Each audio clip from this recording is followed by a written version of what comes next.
সবাইকে একটা কথা জানিয়ে রাখছি, এখন বাজে 12টা 20। ঠিক আছে, আমাদের সোনাটা এখন একটু ঘুম হয়ে গেল, তারপরে ওঠা হলো ঘুম থেকে। এখন বসে বসে উনি একটু হেড ম্যাসাজ নিলেন আমার কাছে।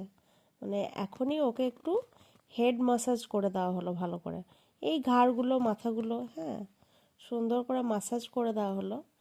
তো এখন ওর যে বিহেভিয়ারটা, সেটাতে মনে হচ্ছে এই বাড়িটা ওরই, আর আমাদেরকে ও একটু দয়া করে আর কি রেখেছে, এরকম ওর আবভাবটা। হুম।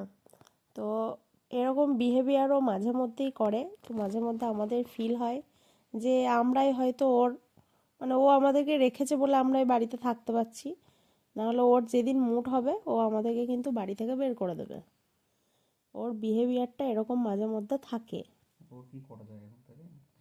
এখন কিছু করা যাবে বলতে এখন বের করে দেবো হাত থেকে? এখন আর কিছুই করার নেই, ওর এরকম এবার বিহেভিয়ার চলতে থাকবে। ওকে এখন ছোট করতে নিয়ে যেতে হবে, নাহলে কিন্তু ওকে খাটা করে দেবে।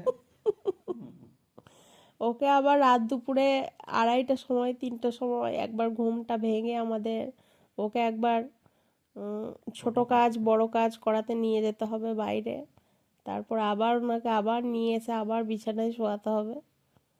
একটা বাচ্চাদের পেছনে আমার যেমন খাটতে হয়, মানে ওর পেছনে আমাদেরকে তেমন খাটতে হবে।